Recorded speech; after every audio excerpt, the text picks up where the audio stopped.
Okay, so let me actually welcome everyone to our seminar, Theoretical and Computational Biophysics seminar this week. Our guest and speaker is Professor Greg Bowman from Washington University School of Medicine. We look forward very much to his presentation. Before I go on with introducing Dr. Bowman, I would like to just remind everyone to please turn off your mics. Most of you, or by the end of the talk, will be added to the panelists, meaning that you can ask your questions in person and interactively rather than just typing them in the chat box.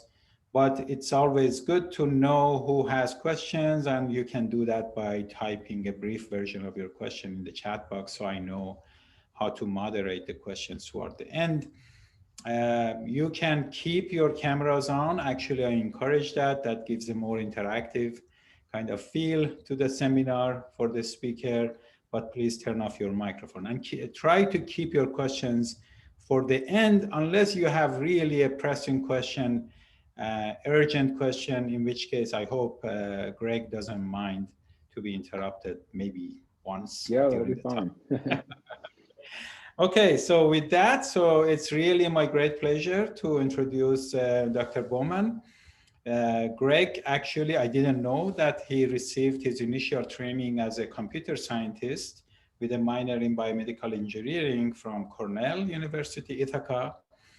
And then he moves to the other side of the country to Stanford, where he did his PhD in biophysics when he started applying his computer science skills to biological and biophysical systems.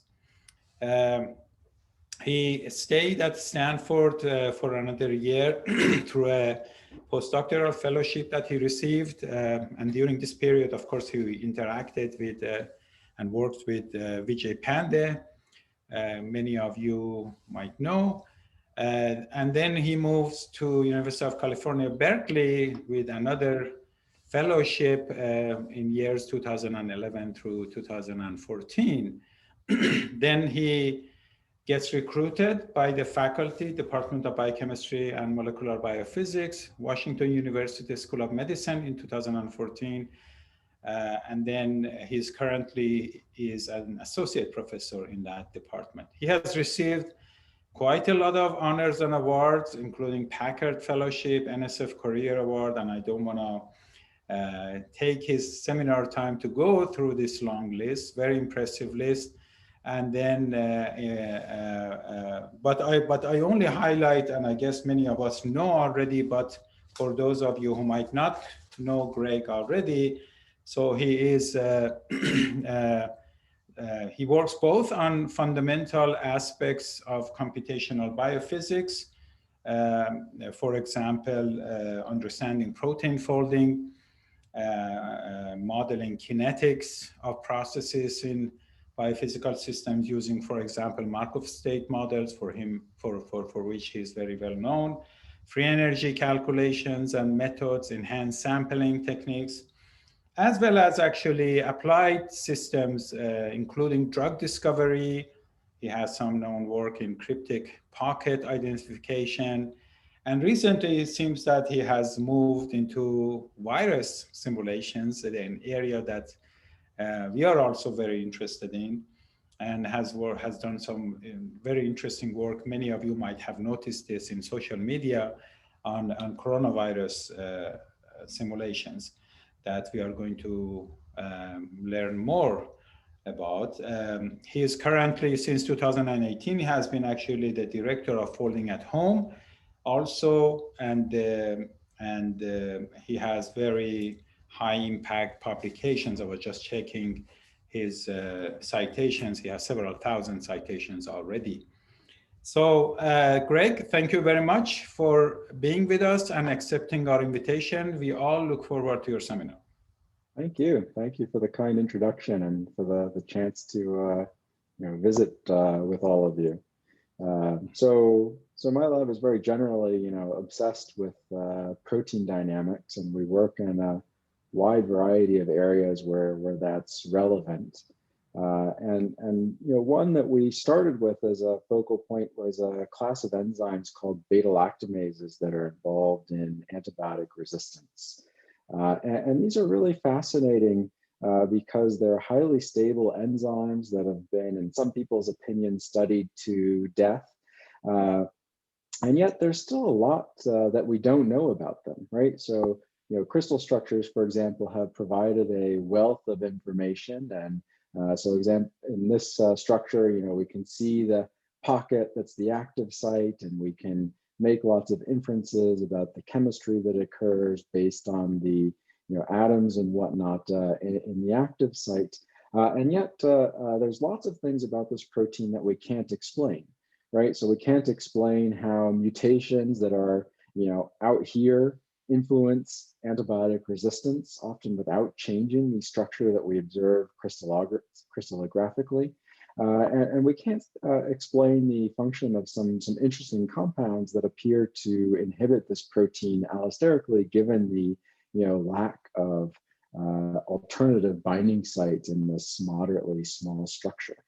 And this really got us thinking, that this was a cool example to consider for protein dynamics, because if these really rigid proteins are full of dynamics, then my goodness, proteins where we know there's interesting motions because they transport things across membranes, or are involved in mechanical processes like muscle contraction, like there must be a lot out there.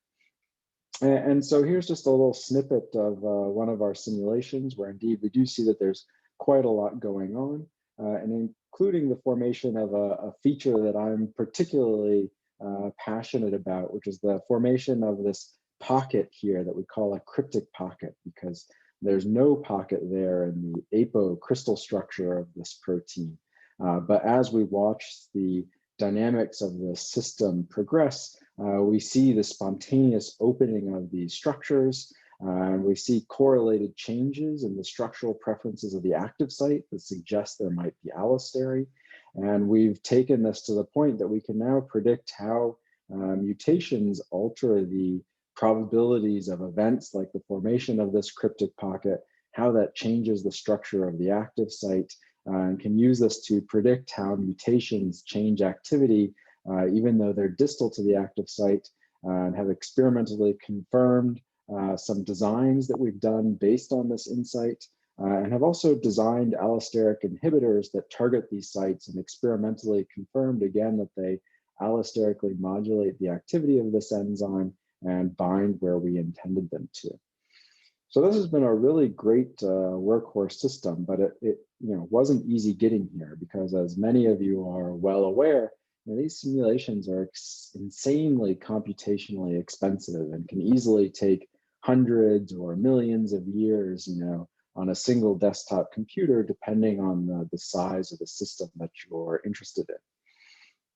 So I want to spend a couple slides talking about the technology that has enabled the progress that we've made and that we continue to develop, right? And the key thing is thinking about our dynamics, not just as atoms moving as a function of time, but as a biased random walk on this underlying energy landscape, where each point represents a protein conformation. And you can think about, one of these simulations as a random walk that spends exponentially more time at lower energy conformations than progressively higher energy conformations. And I can't do these landscapes justice with a 2D projection, so I'm just going to show you cartoons. But something that we can do that can quantitatively do justice to these landscapes is this Markov state model, or MSM framework, that we've been active contributors to. And the idea here is to have a network representation of a protein's energy landscape, where you can roughly think about having nodes or states that roughly correspond to minima in this energy landscape. And what we're going to do is use our molecular dynamics simulations to both learn the identities of these states, so to discover these different structural states, and to infer the probabilities of hopping between adjacent states.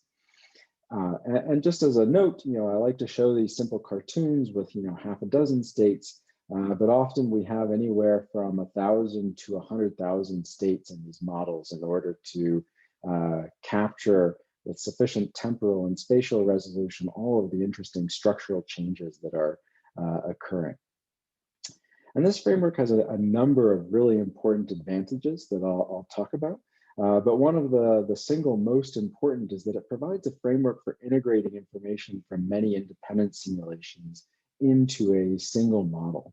And this is extremely important because even if no simulation that we can plausibly run has a chance really of starting in this state and traversing all the way to extremely high energy states like this one, we can still get things like the relative probabilities of these states and the mechanism of getting between them, as long as we have a set of simulations that makes this transition many times in aggregate, and maybe a completely independent set of simulations that makes this transition many times, and so on and so forth. And so the analogy that I like to give is that essentially what we're trying to do is building a molecular map. And if you think about the parallel in the macroscopic world of trying to build a maps app of the United States, you could imagine trying to do this by building a Formula One race car and zipping around the country as fast as you could to find all the roads. But you could get the same information much more quickly if you instead recruited tens of thousands of people from across the country to send you their GPS coordinates as they commute to work and run to the grocery store and whatnot. And then you piece all of that information together into a map that covers far more than any individual explorer is ever visiting. So with this framework in mind, it doesn't take long to say, okay, well, if I can incorporate arbitrarily large numbers of short timescale simulations, short being relative to the timescales that you're interested in, not to the standards of the field, but if you can incorporate arbitrarily many of these into one of these maps, then you need a lot of computers. And so to try to satisfy this, essentially insatiable desire for compute power, one of the things that I do is run the Folding at Home distributed computing project. And the idea here is to say, okay, well, the NIH is not going to give me $100 million to build my own supercomputer, but there are a lot of computers around the world. And so what we do with Folding at Home is invite anyone with a computer and an internet connection to become a citizen scientist and volunteer to run computer simulations on their personal computer. And so I'll talk a little bit in a couple slides about just how many people are doing it, but it's a truly amazing resource. In addition to providing, the sort of brute force to tackle things that wouldn't be possible without this scale of computing, it's also influenced our ability to design algorithms that are now enabling us to do on our local computer cluster with 10 nodes, what formerly would have taken 1,000 nodes on Folding at Home working for 6 months. And so the technology that I'm referring to here is what we call adaptive sampling. And so the idea is that instead of just starting a bunch of simulations, say from a crystal structure, letting them go in different directions for an extended period of wall clock time, and then taking all the data that we collect at the end and building one of these models, what we're going to do is take a more active role in the data acquisition process. So we'll run a batch of simulations, then we stop them and we build a Markov model from the data that we've seen so far. And now we're going to use that data to decide where in the partial map that we've constructed are we going to start the next batch of simulations in order to improve the map as efficiently as possible. And improve can include at least two different criteria. One is expanding the map to encompass more structures than it does at present. And the other factor is trying to improve the statistics of all of these transition probabilities that are essential to the Markov model working. And so one of the challenges here, there's been a number of methods that are purely statistical in nature, early methods in adaptive sampling.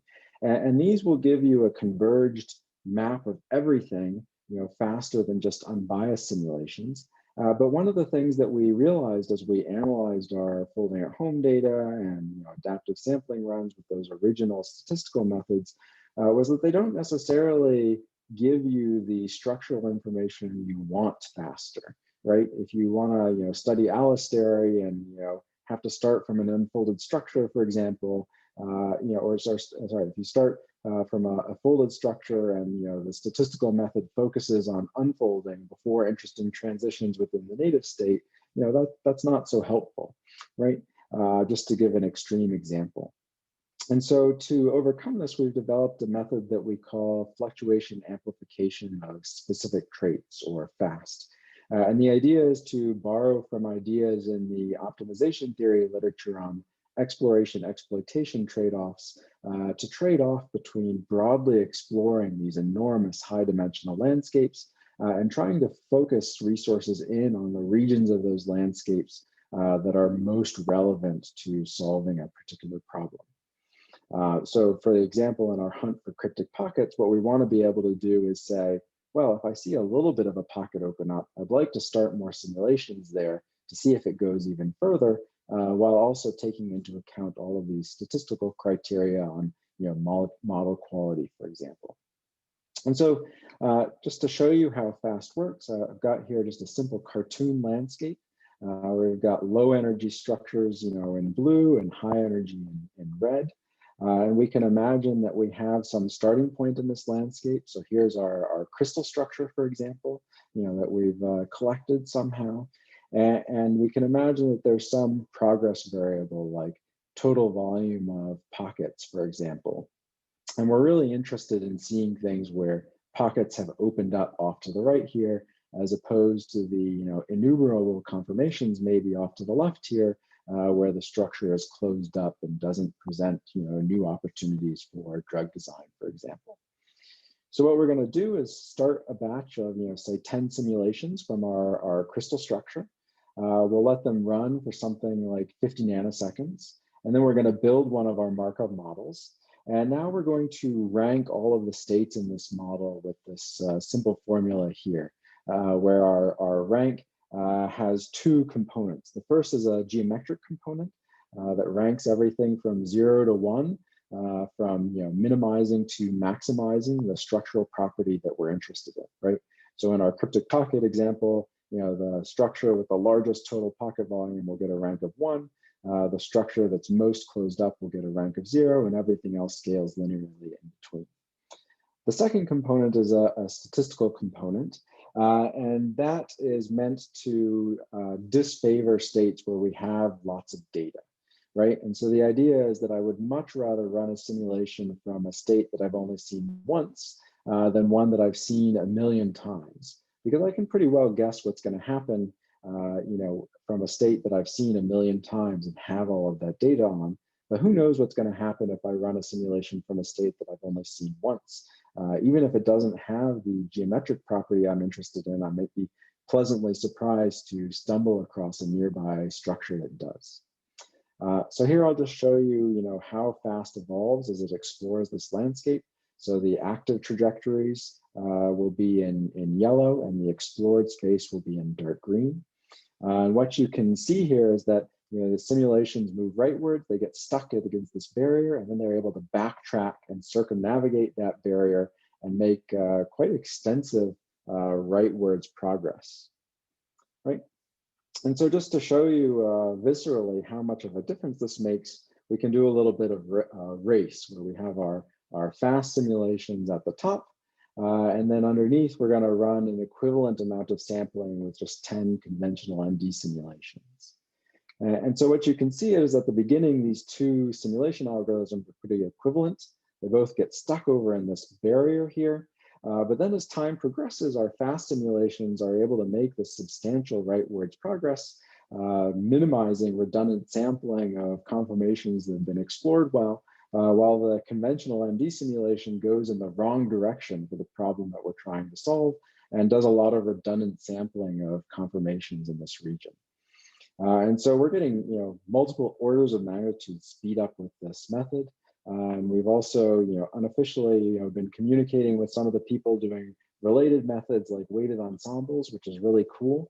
But at least on a first pass, we're able to do things with FAST and 10 microseconds of simulation that 200 microseconds of simulation of a analogous weighted ensemble simulation fails to capture. And so I'm super excited about the potential of our existing methods and future improvements of these methods. And so we've done a lot with throwing all of this at our beta-lactamase system, as I said, and a third of my lab is experimental. So we've done a lot of first steps in protein design and drug design with corresponding experiments. And so as we've made progress there, the lab has been shifting its attention to other really interesting biophysical and biomedical problems. So at the beginning of the 2020, the plan for the lab was to devote most of our effort to 3 different areas. The first was looking at viral proteins, particularly from Ebola virus, and focusing on proteins that have largely been written off as drug targets, like this protein called VP35, because they primarily engage in protein-protein and protein-nucleic acid interactions. And so unlike enzymes that have these nice deep clefts oftentimes at their active sites that are amenable to drug design, there's these large flat interfaces in these proteins that don't present the same sort of opportunity for a small molecule to form lots of energetically favorable interactions and bind tightly. And so what we've been doing is going and hunting for these cryptic pockets and trying to establish that these actually provide a handle for tackling these difficult drug targets. And so we've done a lot with finding pockets and modulating them with mutations and other experiments to confirm their existence. So hopefully we'll get that in a peer-reviewed journal soon, but you can read about it on bioRxiv for now. A second area is looking at a protein called apolipoprotein E, or ApoE. And this is really fascinating because it turns out there's a single point mutation in this 299 residue protein that is the strongest genetic risk factor for Alzheimer's disease. And so if you have 2 copies of this variant of ApoE, you're up to 15-fold more likely to develop Alzheimer's disease as someone that has what we'll call the wild type variant of the protein that dominates the population. And so you might think that this would get a lot of attention, and it has gotten a lot of attention in some ways, but not nearly as much as it deserves, because this protein is extremely hard to work with. It's got extensive disordered regions, and it's prone to oligomerize at concentrations over about 10 nanomolar. And so it's a beast to work with experimentally, and only half the protein that I'm showing here has been observed crystallographically, and the variants of this protein are identical in crystal structure. So that really hasn't given solid clues as to what's going on. So we've teamed up with a great single molecule spectroscopy lab and have an amazing agreement between the simulations and experiments, and are starting to have really quantitative maps of what these partially disordered proteins look like and what it is that these mutations do to the structural preferences of the protein. And then the final area is looking at myosin motors. And these are really fascinating because they perform a broad array of functions in biology, from muscle contraction to a role in hearing and all kinds of other roles. So it turns out that mutations in myosin motors are some of the most common causes of human disease. They're also a system that's just full of allosteric, right? So the active site of this protein is roughly in the middle. The actin binding interface is over here. The lever arm that actually moves over here is over here. And all of these sites are allosterically coupled across tens of nanometers, in these like 800 plus residue proteins. A lot has been learned about how this, or inferred about how this might work, but it's actually remarkably poorly understood, given that myosins were one of the first proteins to be studied experimentally. And so this is an area where we can really bring in new tools to uncover these allosteric dynamics and make sense of all kinds of outstanding questions in the field. So, and get into some drug design in all 3 of these cases. So this was the plan at the beginning of 2020. And then, of course, plans got derailed by the arrival of the SARS-CoV-2 virus. But fascinatingly, the virus also presented an interesting opportunity in that one of the things I'm very excited about with what we're doing is that we really have a platform that can be taken in many directions, as I hope I've conveyed with a a brief explanation of the different directions that just my lab has been taking these in. And so it didn't take long for us to realize once WHO announced that the SARS-CoV-2 was a global pandemic, that we had something to offer for the pandemic. And so we quickly launched our first simulations of SARS proteins unfolding at home at the end of February, and it was quite the wild ride. So as I promised, I'll give you a few numbers on folding at home. At the beginning of 2020, we had about 30,000 devices around the world actively participating in folding at home. And this was already a great position because we were routinely running calculations that would have cost us millions of dollars to run on the cloud, like many of these per year. So we were already in a really great position. Once we launched those SARS-CoV-2 simulations, things really took off.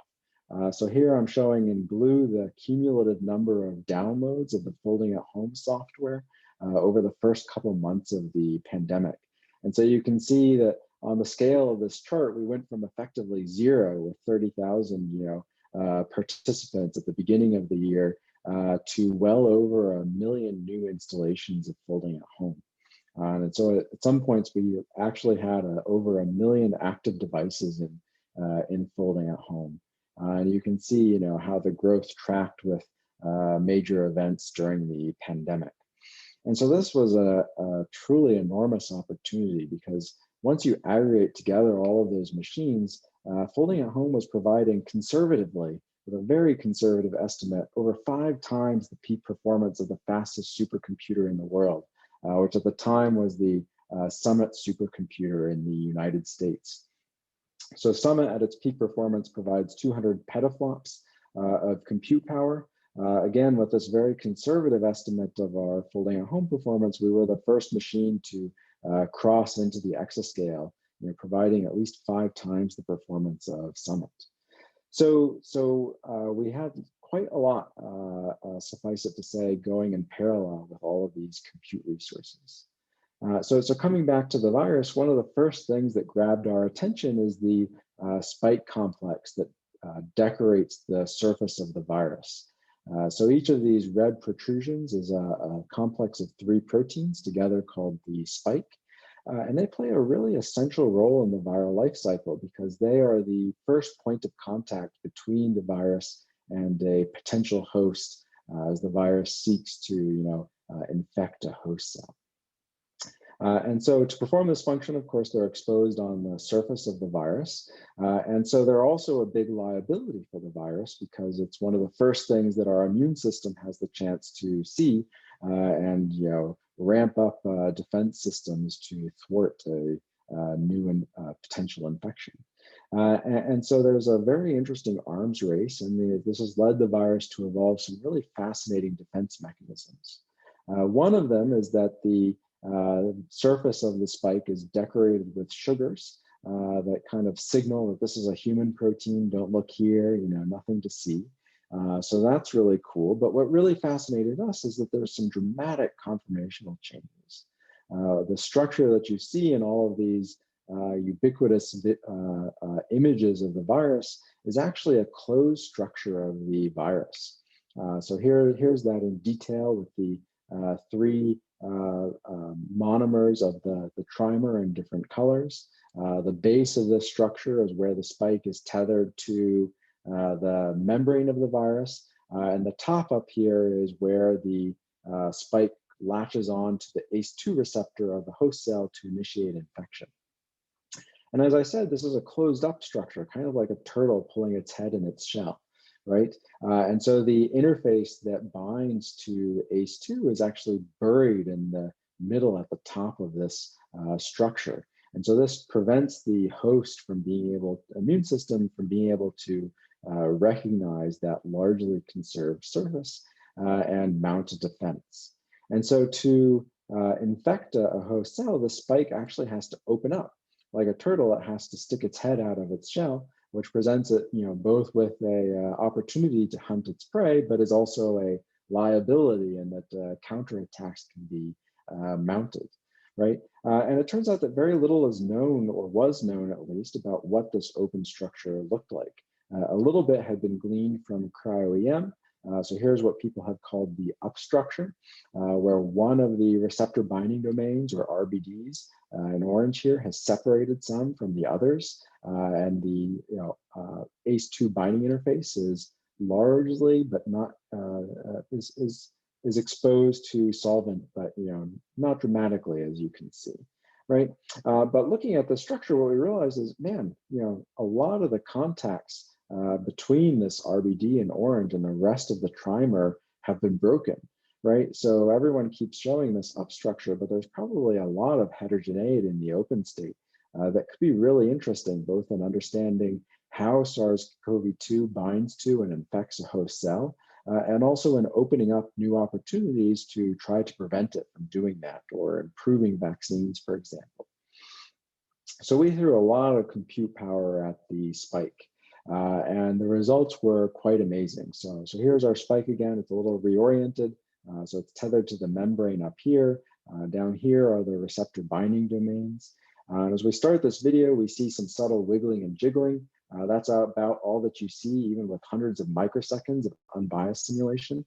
But with our fast method, we were able to see extremely dramatic conformational changes. So here you can see that this one RBD is completely unfurling from the rest of the protein, or rest of the complex, and exposing all kinds of otherwise buried surfaces to solvent. And this is way more dramatic than that subtle up conformation that I showed you. So really fascinating. And it makes sense of a bunch of experimental data in parallel with our first announcement of these results via the peer-reviewed Twitter account. But our first announcement and sharing of this video on Twitter at about the same time, preprint came out showing that one of the antibodies that was discovered that can neutralize SARS-CoV-2 infection actually binds in here, right? People hadn't seen a structure, but they figured out what the epitope was and were surprised to find that it was deeply buried in the protein structure. And so based on the model of the up conformation that I showed you in the previous slide, what they proposed is, well, the protein must look like this. That's what's seen experimentally. And so they proposed, okay, well, the RBD must just like turn by like 65 degrees or something like that to expose that surface. But we really think that there's this much more dramatic opening motion, which is what's largely responsible for exposure of this cryptic epitope, as it's been called, because we don't actually see that same sort of twisting of the RBD in the up state. All right, so this took a lot of compute power. We initially captured this motion with just 10 microseconds of simulation using FAST, and then we followed that up with about a millisecond of simulation unfolding at home, where we initiated simulations from a diversity of structures to make sure that we had enough statistics for each of these states to make reasonable inferences about their thermodynamics and kinetics. And that's a lot of simulation, a millisecond for a 3,600 residue protein complex with over 500,000 atoms. Crazy, never would have dreamed of it as a graduate student. But we didn't stop there. This was just a small part of what we did. We actually went and looked at a bunch of different systems. And I have to apologize, I forgot this slide, but this is showing these cryptic epitopes. So backing up, on the x-axis, these are a bunch of the antibodies that have been discovered that neutralize SARS-CoV-2. They're grouped into classes based on where they bind. And so what I'm showing here is the solvent exposure of the epitope in the down conformation, the closed conformation from cryo-EM, the up conformation, the average of our simulations, and the most open conformation of our simulations. And so what you can see across the board is that these epitopes are often quite buried in both the down and the up conformations, but are extremely exposed to solvent in our, the extreme conformations from our simulations, particularly from the antibody CR3022 that's over on the right. And I point at it, but I placed the videos there, so I can't see it behind Zoom right now. But that one is completely buried in the up and the down conformations, and on average is buried in our simulations, because that's what's highly populated. But the virus does adopt a rare conformation with this large exposure, which we think is both important for engaging ACE2 and also presents this interesting liability for the virus or opportunity for us. So getting back, as I was saying, we didn't just simulate this one spike complex. We actually started looking at a number of spike homologues to try to understand the relative importance of these different conformations. And so we looked at two other coronaviruses that also engage ACE2, NL63, which is associated with the common cold, and the SARS-1 virus, which was extremely deadly, far more deadly than SARS-2, but didn't spread as readily and become a pandemic. And so what I'm showing here is the probability of the extent of RBD opening on the x-axis.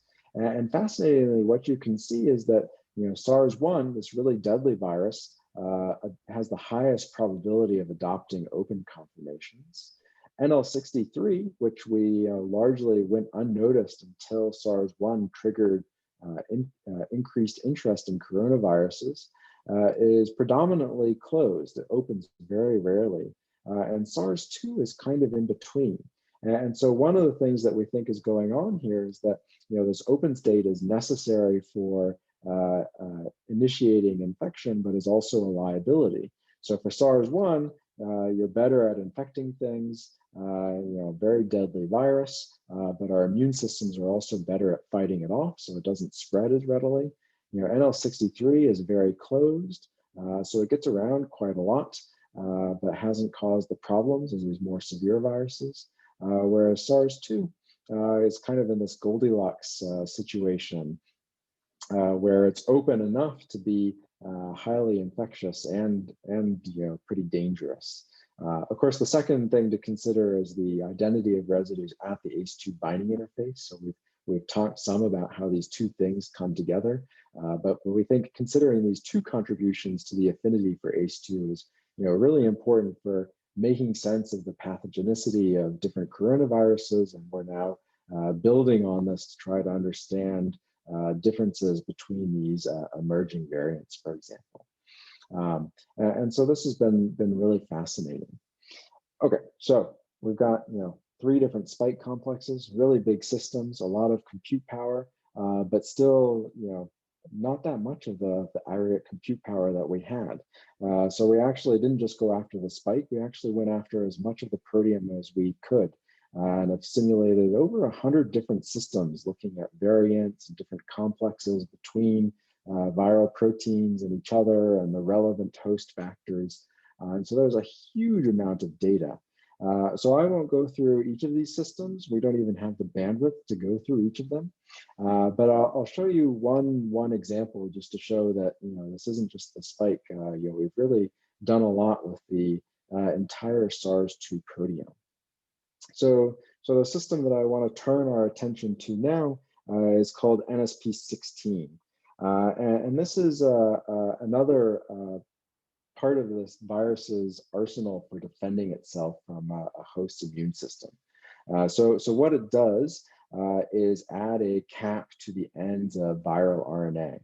So it binds viral RNA here, and it has a cofactor called SAM up here, and it transfers a methyl group, if I'm remembering correctly, from SAM to the RNA.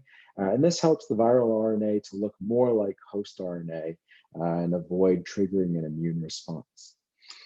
So one of the cool things here is that human cells also have proteins that are homologous to NSP16 that they use to cap their own RNA. These human proteins are active as monomers, but interestingly, the viral NSP16 protein is only active in the presence of another viral protein called NSP10. And so this is really interesting to us, right? Because people have tried targeting the active sites, so the RNA and SAM binding sites, which are kind of contiguous with small molecules, and they found some interesting inhibitors, but what they found is that they have significant off-target effects because the active site of the viral protein is not so different from the active site of the human proteins that perform the same task. But the fact that the viral protein is allosterically activated by this other protein, whereas the human protein is active as a monomer, made us think, oh, well, this is cool. Maybe there's some interesting allosteric here, maybe some cryptic pockets, and maybe this could give a new way to target NSP16 that would overcome the limitations of targeting the active site. So what we did is run our fast simulations of NSP16, both as a monomer and in complex with NSP10. The same thing for the proteins from MERS and SARS-1. And we started asking, well, what's different? Like, what is it that, oops, sorry about that, that distinguishes the monomer, which is inactive, from this complex, which is active? And so, any of you who have worked with simulations will know, like, oh, it's easy to pose a question like that, but it's actually hard to answer, especially when you have a millisecond of simulation for each of these systems, because you've got tens of millions of structures per system, and you can't just open that up in PyMol and glance at it and say, ah, I see what the difference is. Most of the time, at least. Lots of the differences are subtle, at least to the extent of what jumps out at us from a quick glance at a PyMol session or a VMD session, right? And so to tackle this sort of problem, we've developed a deep learning framework that helps us to identify the distinguishing features of different ensembles. And this is really based on a framework called an autoencoder. So for those of you who might not be familiar with this, the idea with an autoencoder is that you take some high dimensional input, in this case, Cartesian coordinates of a protein structure. So, thousands of inputs, if you focus in on heavy atoms, for example. What it's going to do is run this through a neural network called an encoder that has progressively fewer neurons in each layer, so that you're coarse graining things to this latent space, which is a bottleneck in this overall architecture. And then there's a second neural network called a decoder that has to take this low dimensional representation of your high dimensional input and try to reconstruct that high dimensional input.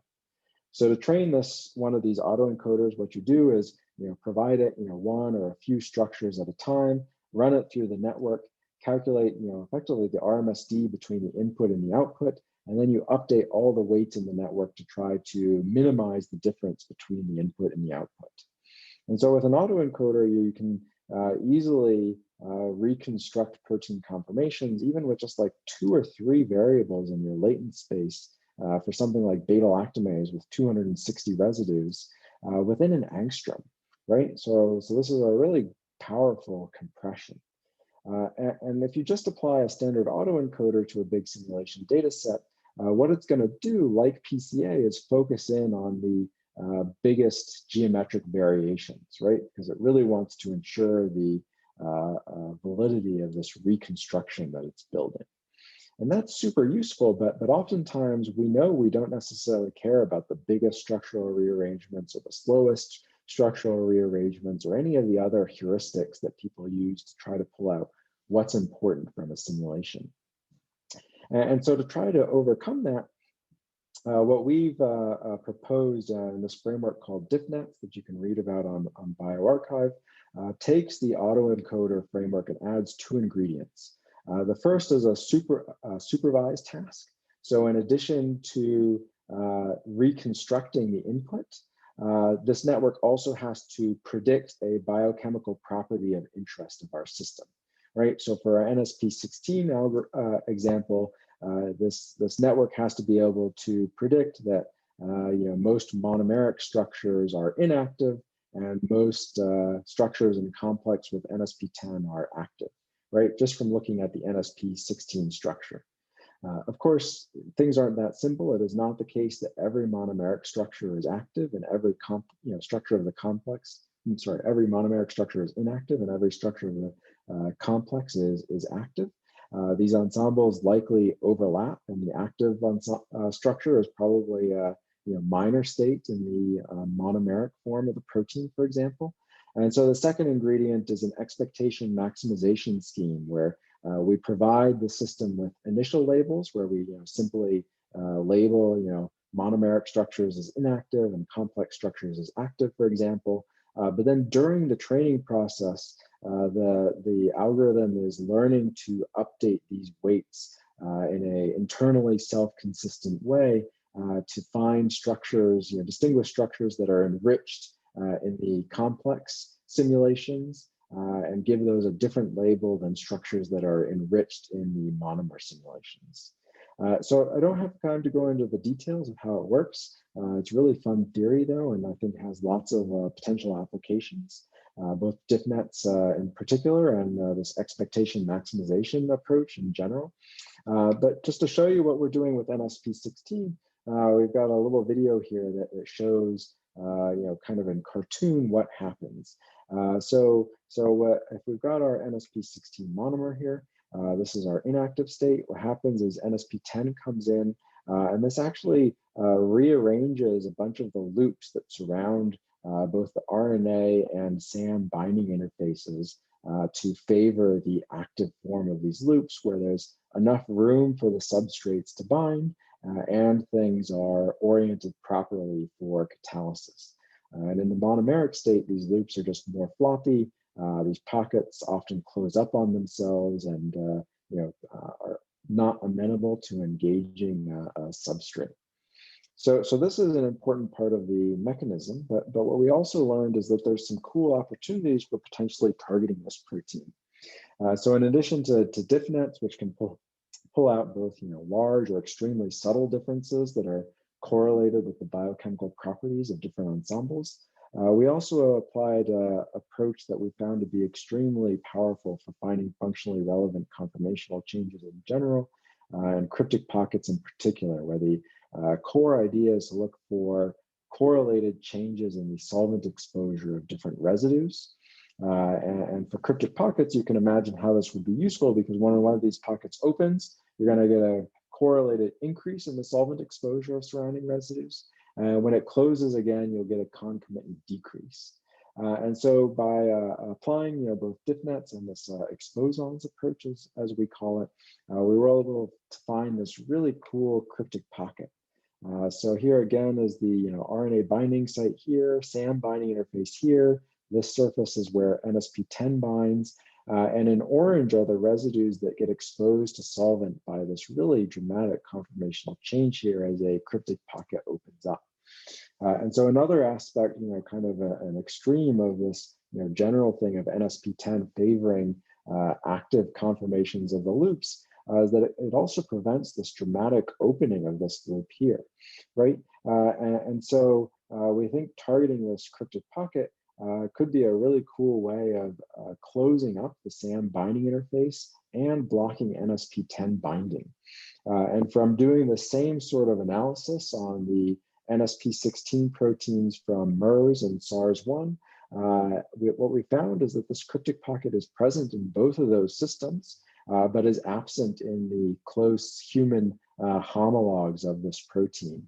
And from sequence alignment of other coronaviruses, we think this pocket is likely broadly conserved across coronaviruses, and so targeting this cryptic pocket could provide a really powerful opportunity for pan-coronavirus inhibition of an essential part of the SARS and coronaviruses in general ability to evade an immune response. Because we know if we take NSP16 out of a virus, the virus gets successfully gets killed by an immune response before it can really take off and harm a host. Okay, so that gives you a flavor of what we've been up to. If I had been more timely, I was going to tell you a little bit about how we've been applying this platform to myosin motors. But instead, I'll just highlight that all of this data is publicly available. We've benefited a lot from public support for our work. And so we want to both give back and provide the opportunity to make progress as quickly as possible by hopefully getting more minds than I have in my lab working on all of this data. So just in this first preprint, we have over 35 different systems that we've released data for. I think we're close to, if not beyond 100 actually, so we're still adding data to this. In aggregate, we looked at least half of the SARS-2 proteome, homologues from MERS, SARS-1, and some of the other coronaviruses, and some of the important host factors. And our first tranche of the data, if you will, is 200 terabytes of raw simulations.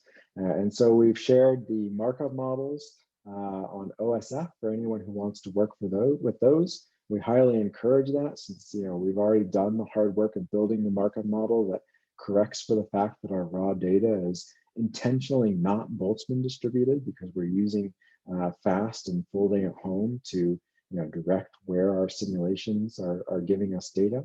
But for those that are interested in probably the more methods development side, we've also shared all of the raw data through the AWS Public Datasets program, where they host all of this online for us on S3, which is great because WashU doesn't have the bandwidth, quite literally, to let anyone who wants download 200 terabytes of data. So I'll skip over the myosin story, but the very short version is that we can do all of this with myosin motors also, and are getting into some drug discovery. And with that, I'd like to thank my group. I'm really proud of them for literally within a week dropping all of their plans and going all in to help tackle the coronavirus, and also to help people. Right. One of the things I'm proudest about with all of this is that, I hope will impact science and maybe our ability to combat coronaviruses. But we definitely helped hundreds of thousands of people by giving them an opportunity to take action at a time when they were feeling helpless and afraid.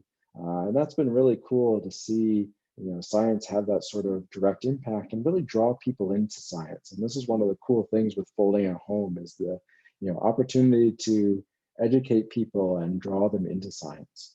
So I'm very grateful to everyone that's helped us out with folding at home, including, the hundreds of thousands of people around the world who have contributed their compute power. A large number of funding sources have helped make this possible. And as you can see on the edges, we've gotten a lot of corporate support that helped make this possible. And this came in the form of everything from in-kind support as we scrambled to get things running on the cloud so we could scale up folding at home quickly enough to harness all of the compute power that was made available to us, since it, literally drowned our servers as we, got past the first tenfold growth in the project. It's pretty amazing that, we could handle 3 to 5-fold growth, even 10-fold growth without breaking a sweat. But, as it got above tenfold, it was going to bring the system down. And it was great to, the project's been running for 20 years now. And it was great to have, former participants who are in all these tech companies come running to our aid, with advice and access to resources. And so, another group that's, we've been able to engage in science, which is super cool to see and is paying dividends. And with that, I'll be happy to take questions. Thank you very much, Greg, for the fascinating talk, both the applications and the coolness of how you guys doing science. This is really impressive. Thanks. I congratulate you, and also thank you for making your data available and just reminding the students this is a great opportunity to get access to milliseconds of simulations, if I understand this correctly. That's right. I mean, for basically all of this system, we have on the order of a millisecond of data. Right. Yeah, so you should try to go there, get these trajectories and do your analysis, or if you have new ideas how else to look at this simulation, this is a great opportunity. Thank you very much. So we have quite a few questions, so let me start myself. So for the NSP work, I mean, every time we talk about these cryptic sites, I end up with this question, whether or not they are long-lived enough to be druggable. So is there any concern, or is there any number there that you guys use as a rule of thumb? If it's, I don't know, microsecond or longer, we can target that. If it's shorter, we should forget about it. So on the technical side, one of the blessings and curses is that even with our fancy sampling algorithms and the raw horsepower of folding at home, anything that we're seeing is still relatively probable, right? We're never seeing, proteins like beta-lactamase or NSP16, visit the unfolded state. So I have yet to, and we've got experiments going with a number of the other systems we've been working on. And so, so far we're at a 100% hit rate, both with pockets that we've predicted from the simulations, bearing out experimentally, and also with pockets, places where we predict there aren't pockets and have done experiments to test that. We've also found in those cases that there aren't pockets. So I'm continually amazed at how predictive we're able to be with modern force fields. And I should say, most of our work is done with AMBER-03. I'm happy to debate people why that is, but we're not even using the newest force field from last year, which hypothetically should be even better. So even AMBER-03 is amazingly predictive, even with quantitative things. We're not perfectly quantitatively predictive of all the things we'd like to see, but we systematically get trends correctly.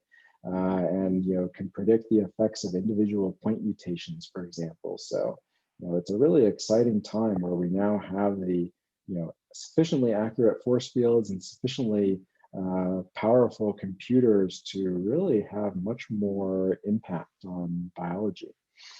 Getting to the question of cryptic pockets, this is an example from myosin where there are 4 different cryptic pockets where people have found allosteric modulators serendipitously through screening efforts, and at least half of these are currently in clinical trials.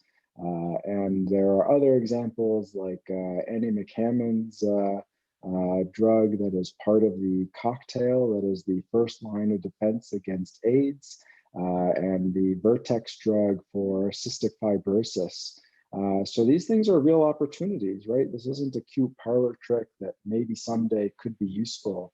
There are already things that are saving lives by targeting cryptic pockets, and we now have a much more systematic way of going after them than has been possible ever before, since basically everything that's out there right now has been a serendipitous discovery from blind screens with no built-in intent of targeting cryptic pockets usually, or any way to tell if you get a hit, whether it's targeting a cryptic pocket or an active site. And in our +1 paper with beta-lactamase, we've had our first successes, as I mentioned, with using the structural information to design allosteric inhibitors. And we've got some more cool stories which we should be ready to share in the next year or two. Mm-hmm.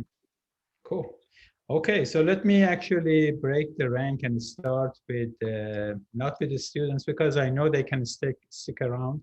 So Lillian, you can go ahead and ask your question. Hey, hi, Greg. This is Lillian Chong. Thanks for your talk. So I was wondering, for your spike simulations, what is the lag time that you use to construct your Markov state model? Ooh, that is a great question. Along with sharing the Markov models, we've shared the scripts that have all of those parameters in there. So you can fact check me on that. I have to admit that I can't remember the exact number off the top of my head, but I can tell you that almost always with our studies of dynamics within the native states, our lag times are between 1 and 10 nanoseconds. Yeah. Okay. The spike is such a big thing that it's possible we went longer with that one. But that's where we are in general.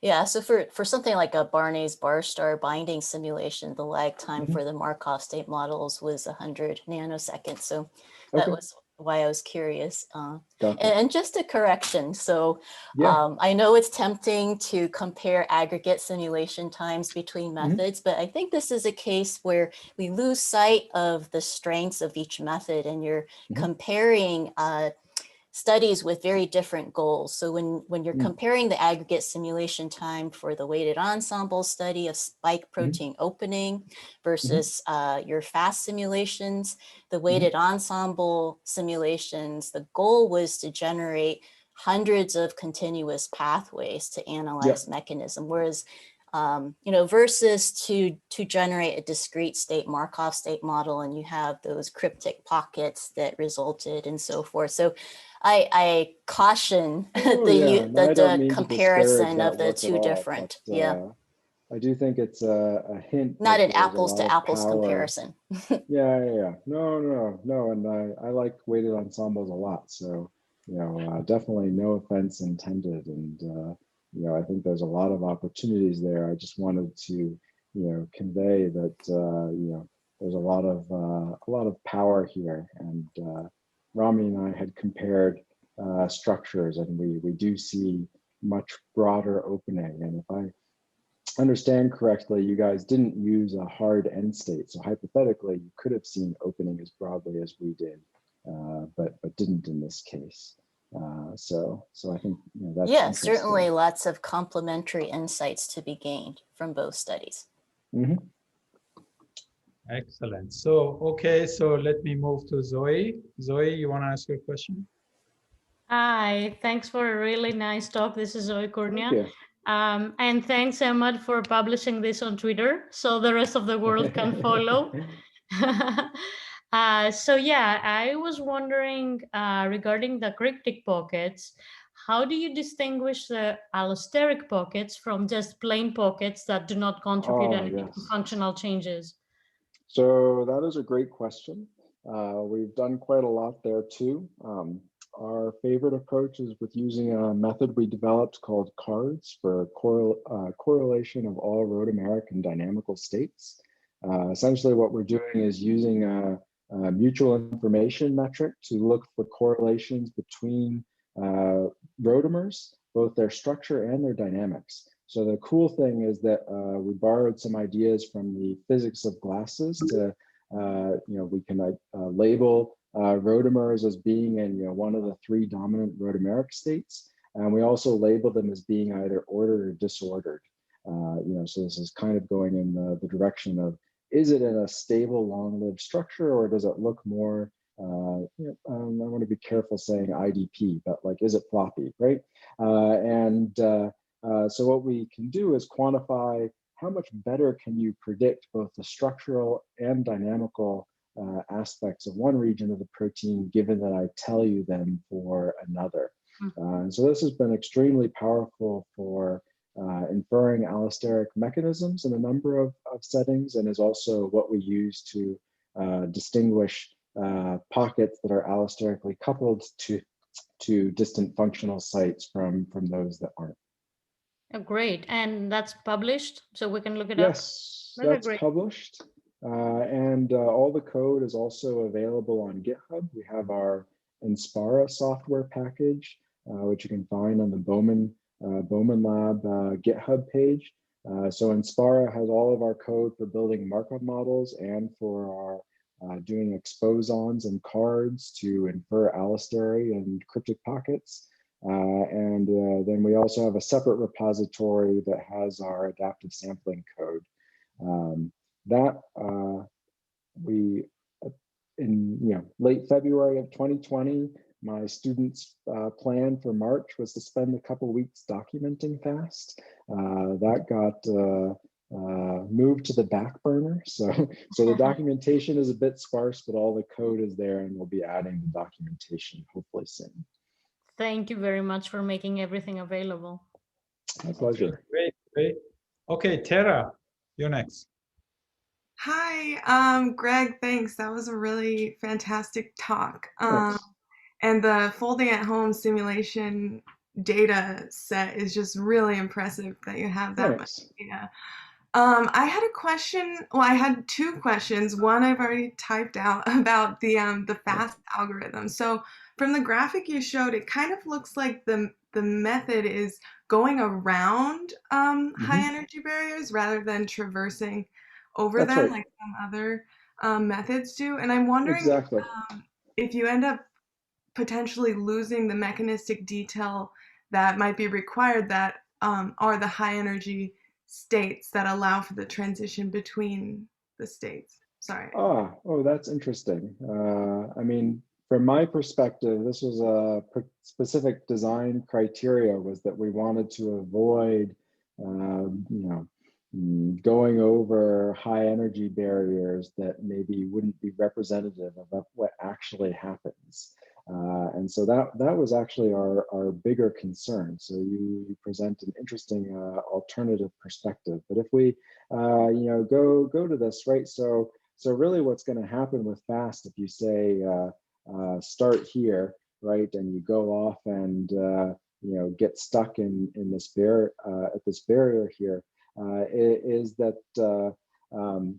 what's going to happen as you get stuck at the foot of this barrier is that you're going to get more and more data for the states right here. And those are going to start getting penalized by the statistical part of our ranking function. And so states that are a little bit further back in terms of the progress variable, but are less well sampled, are going to get higher ranks. And so what the algorithm will do is backtrack and find a way around this barrier, right? But if you imagine that it gets stuck here, backs up, and then tries to go here, and the barrier is even higher, hypothetically, then it's going to get stuck there, and it's going to go and try this again, right? So what it's got is a systematic way of recognizing that it's run into a high barrier, trying something else, but if it runs into a even higher barrier, it's going to go back and try that. And so the ideal is that it will find the lowest free energy barriers to overcome as it makes progress. Yeah, just because my thought is that, in order to make a transition, there has to be some high energy conformation that helps drive the conformational change. That's right. My second question is very similar to everyone else's about the cryptic pockets, but my question is, when you have all of this data and you're looking at, cryptic pockets, for example, with like higher pocket volumes or more solvent accessible surface area, how do you kind of differentiate between ones that might be more druggable or something? Yeah. So in our biophysical journal paper, we started applying some druggability assessment tools. So there are a lot of factors to consider, right? There's, is the pocket big enough to accommodate a drug-sized molecule? What's the chemistry around the pocket look like in terms of being able to form specific interactions? Is the pocket either coincide with an interesting, active or binding site, or is it allosterically coupled? And so we're still learning how to weight these things, as we prioritize pockets. But right now, what we've seen so far is that, anytime there's a pocket that's large enough to accommodate a drug-sized molecule, sticking something in there will do something interesting. So the number of data points isn't super large, but this jives with my intuition that, things are just really strongly coupled in proteins, right? And we have not yet found an example of a pocket that we can stick something in there and nothing happens. So we've got those things in there, and we're starting to look at conservation of these pockets and implications in function. And so, one of the cool things, which I'll have to give you the full story in a future talk, is that we've found one of these pockets that actually enhances function when it opens. And so we actually think this has a role in the catalytic process. And so, I think there's a lot of cool biology in these things. Yeah, awesome. Thank you. One more comment that I thought was really cool from watching your talk and comparing, like in your simulations, how you were seeing that the CR30, shoot, what's the name? Oh yeah, CR3022. Yeah, and that epitope became more accessible through sort of an opening, but not the twisting. And then in the weighted ensemble simulations, we saw more twisting than opening. Oh, that's cool. It's very interesting. It'll be cool to see. Yeah. And I should say we do see twisting also, but we do see this dramatic opening, which we think is quite important as well. So apologize if any imprecision in my language. Great. So it seems that all the students' questions have been already addressed already. I apologize to the students for taking away the opportunity, but some of them have already have a meeting with you after the seminar, and they can actually interact with you more. Thank you again, Greg. Please stick around for your following appointments. So, but everybody else, it's always good to see friends and colleagues. And have a great evening. Bye-bye. Thanks so much.